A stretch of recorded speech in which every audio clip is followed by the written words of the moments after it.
अस्सलाम वालेकुम everyone, welcome back to my channel. कैसे हैं आप लोग? उम्मीद करती हूँ आप लोग खैरियत से होंगे। तो जैसे जैसे ना हमारी एज बढ़ती है, हम अपने लाइफ के एक्सपीरियंस से बहुत कुछ सीखते हैं और डेली लाइफ में हम ऐसी कुछ चीज़ें करते रहते हैं जो लगता है कि हमारे लिए ठीक नहीं है, इसे हम चेंज कर देना चाहिए। तो आज मैं आपके साथ कुछ ऐसे छोटे छोटे हैबिट्स शेयर कर रही हूँ जिसे चेंज करके ना आप अपने लाइफ को बहुत ही सिंपल बना सकते हैं। तो इसी के साथ मैं अपना डेली रूटीन भी शेयर करूँगी। तो आइए स्टार्ट करते हैं। तो तो सबसे पहले है बैड मॉर्निंग हैबिट। तो बैड मॉर्निंग हैबिट में क्या था कि सबसे सुबह सवेरे जगने का तो मेरा हमेशा से आदत है, लेकिन पहले क्या करती थी, नमाज़ पढ़ने के बाद मोबाइल देखने लगती थी। और मोबाइल देखने में आप लोग जानते ही हैं कितना टाइम जल्दी और काफ़ी टाइम बीत जाता था और फिर सुबह उठने का ना कोई फ़ायदा ही नहीं होता था। तो इसलिए ये बैड हैबिट मैंने छोड़ दिया है और जब सारा मॉर्निंग का काम हो जाता है ना तभी मैं मोबाइल देखती हूँ। इसी तरह सुबह उठ के सबसे पहले चाय पीने की आदत थी खाली पेट, उसे भी मैंने चेंज कर दिया है। सुबह में उठ के ना सबसे पहले मैं अपना लेमन वाटर गर्म पानी पीती हूँ, उसके ही आधा घंटा बाद ही चाय वगैरह पीती हूँ। तो ये जो है ना गर्म पानी हमारे हेल्थ के लिए बहुत ही अच्छा होता है। तो ये है सिंपल सी हैबिट भी चेंज करने से ना बहुत अच्छा फ़र्क पड़ता है। एक और मेरी आदत थी कि मैं ना सुबह बहुत अर्ली मॉर्निंग किचन में चली जाती थी कुकिंग करने के लिए।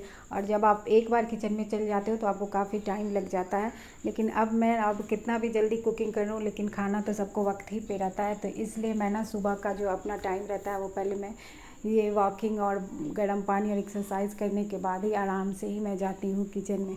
तो इस तरह से बैड मॉर्निंग हैबिट मैंने बहुत सारे अपना चेंज किया है और इस पर बहुत ज़्यादा फ़ायदा हुआ है। कई बार ना हम बहुत बड़ा टू डू लिस्ट बना लेते हैं कि सुबह उठ के हमें ये काम करना है। कई लोग तो बहुत लिख के बना लेते हैं कि हमें ये काम करना है वो काम करना है, और इसमें क्या होता है कि हम जो कुछ भी नहीं कर पाते और कभी कभी तो इम्पॉर्टेंट काम भी हमारा छूट जाता है। तो टू डू लिस्ट इसी तरह का बनाना चाहिए जो हम कर सके, 3 या 4 ही काम हो, लेकिन उसमें से अगर 2 भी हो जाए तो बहुत होता है। लेकिन बहुत ज़्यादा अगर आप लंबा बना लेंगे तो आप पे तो एक प्रेशर रहेगा और कोई भी काम जो है ना ढंग से नहीं हो पाता है। लोग की तो आदत होती है सुबह में या रात में ही लिख के बना लेते हैं। बनाएं, ज़रूर बनाएं, बनाना चाहिए। और लेकिन बस वही काम, छोटे छोटे ही काम और उसके साथ टाइम पे कि हमें इस टाइम पे करना है तभी वो कंप्लीट हो पाता है। लेकिन बहुत बड़ा कभी भी टू डू लिस्ट जो बनाएंगे ना तो वो कंप्लीट नहीं हो पाता है।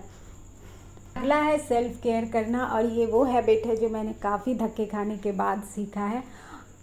सेल्फ केयर में सबसे पहला आता है हमारा फिज़िकल हेल्थ और मेंटल हेल्थ। तो फिज़िकल हेल्थ अगर हमारा अच्छा नहीं होगा तो ही ना तो हम लाइफ को अच्छे से जी पाएंगे और नहीं किसी और का ख्याल रख पाएंगे। तो सबसे पहले फिज़िकल हेल्थ ठीक करने के लिए बहुत ही सिंपल और छोटे छोटे स्टेप हमें उठाने होते हैं जो कि हम इग्नोर करते रहते हैं। लेकिन अब जो है ना मैंने इस पे काम करना शुरू किया है। अब फिज़िकल हेल्थ अच्छा करने के लिए आप वॉक कर सकते हैं, थोड़ा सा भी टाइम निकाल के, 10-15 मिनट भी है ना, थोड़ा सा भी योगा, स्ट्रेचिंग और खूब सारा पानी पीना, ये सब हमारे हेल्थ को अच्छा करता है। टाइम पे सोना और नींद पूरी करना ये तो बहुत ही इम्पोर्टेंट है। सबसे इम्पोर्टेंट होता है हमें अपने मेंटल हेल्थ का ध्यान रखना।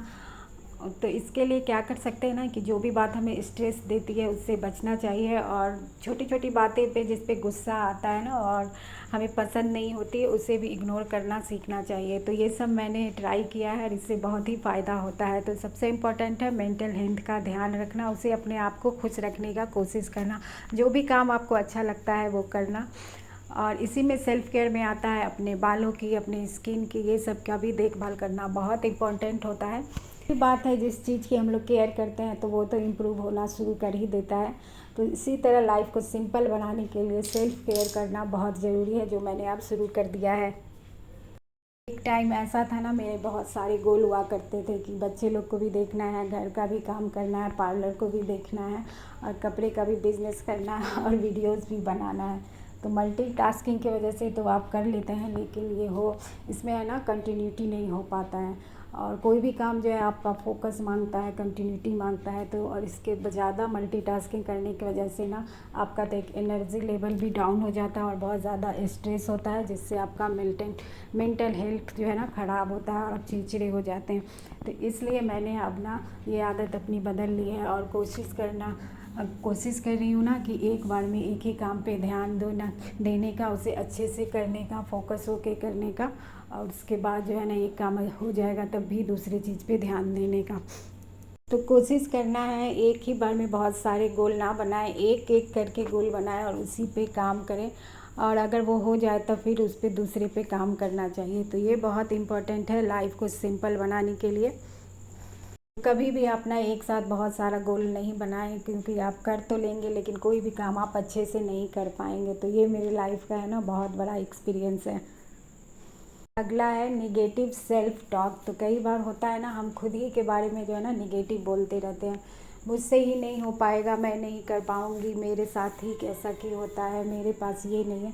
तो ये सारी बातें हैं ना धीरे धीरे है ना आपके सेल्फ कॉन्फिडेंस को है ना बिल्कुल ही लो कर देता है। बहुत सारी कैटेगरी होती है जिसके बारे में हम अपना सेल्फ नेगेटिव टॉक करते हैं, जैसे कि अपने नेचर के बारे में, अपने फैमिली के बारे में, अपने फाइनेंस के बारे में, जिससे अपने पास्ट की कोई गलती के बारे में। जो लोगों से तो हम नहीं करते लेकिन खुद से हम इस तरह से बातें करते रहते हैं। तो ये सारी जो है ना सेल्फ नेगेटिव टॉक है जो हम खुद से करते रहते हैं, जिससे क्या होता है ना कि हमारी एनर्जी एकदम लो हो जाती है और जो है हमारा कॉन्फिडेंस भी जो है ना बहुत लो हो जाता है। तो मेरी पहले ऐसे आदत थी, जो भी कोई बोलता था ना तो उस पर यकीन कर लेती थी और लगता था कि ऐसा ये बात सच ही होगा। लेकिन उम्र बढ़ने के साथ, एक्सपीरियंस होने के साथ फिर समझ में आने लगता है कि नहीं, जो चीज़ हमारे पास है वो बहुत अच्छा है और कॉन्फिडेंस भी आपका बढ़ता जाता है। तो सेल्फ नेगेटिव टॉक जो है ना कभी भी नहीं करनी चाहिए। अपने बारे में जितना अच्छा सोचेंगे ना खुद को अच्छा ही फील होगा। हर चीज़ के लिए हाँ बोल देना। तो ये बहुत सी लोगों की आदत होती है कि वो नहीं बोल पाते हैं, करने का मन हो या कंफर्टेबल नहीं है उस चीज़ को करने में, लेकिन फिर भी वो हाँ कर देते हैं। तो मेरी भी ये बहुत पुरानी आदत थी और धीरे धीरे मैं इस चीज़ पे काम कर रही हूँ, उसे बदलने की कोशिश कर रही हूँ। क्योंकि जो है ना समझने वाला तो बस वही समझेगा जो उसे समझना है, चाहे आप काम कर भी दो या ना दो। तो ये आदत हमें शुरू से ही सीखनी चाहिए ना बोलने की, क्योंकि जो आपको अच्छा लगता है कि आपके लिए सही है बस उसी में हमें हाँ बोलना है। और ये आदत मुझ में बिल्कुल भी नहीं थी। तो धीरे धीरे ना मैं अपना ये आदत भी ना कहने का जो है सीख रही हूँ। ये जो हमारी ना नहीं कहने की आदत होती है ना, तो प्रॉब्लम वहीं से स्टार्ट हो जाती है। जो हम अपनी बाउंड्री सेट नहीं करते हैं उसके बाद लोग चाहे जैसे भी है ना हमें यूज़ करते हैं अपनी सहूलियत के हिसाब से।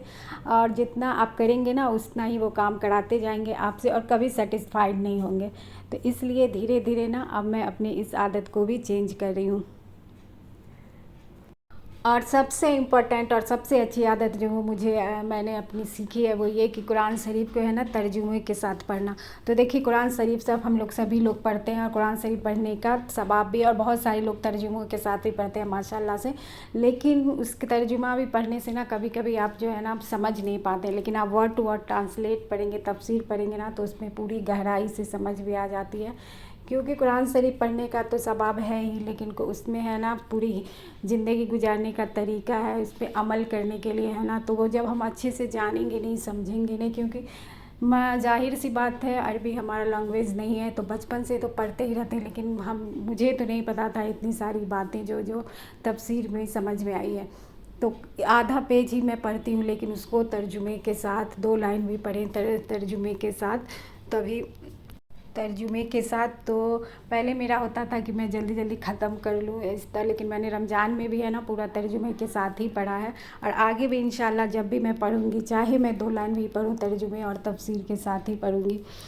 तो ये मेरे कुछ आदतें थी जो मैंने चेंज किया है और ये लाइफ को बहुत ही सिंपल बनाता है। और इसी के साथ मैंने आज आपके साथ जो है अपना मॉर्निंग से इवनिंग रूटीन शेयर किया है। तो बस आज लंच में बनाया था कोफ्ता आलू, और उसके बाद शाम में कुछ चीज़ें लेनी थी तो आ गई थी रहब के साथ मार्केट। तो बस ये था आज का मेरा ब्लॉग, और अगर पसंद आए तो प्लीज़ लाइक कर दीजिएगा, मेरे चैनल को सब्सक्राइब करिएगा। बाकी अपना बहुत सारा ख्याल रखिएगा, दुआओं में याद रखिएगा। मिलूँगी मैं आपको नेक्स्ट ब्लॉग में, तब तक के लिए अल्लाह हाफिज़।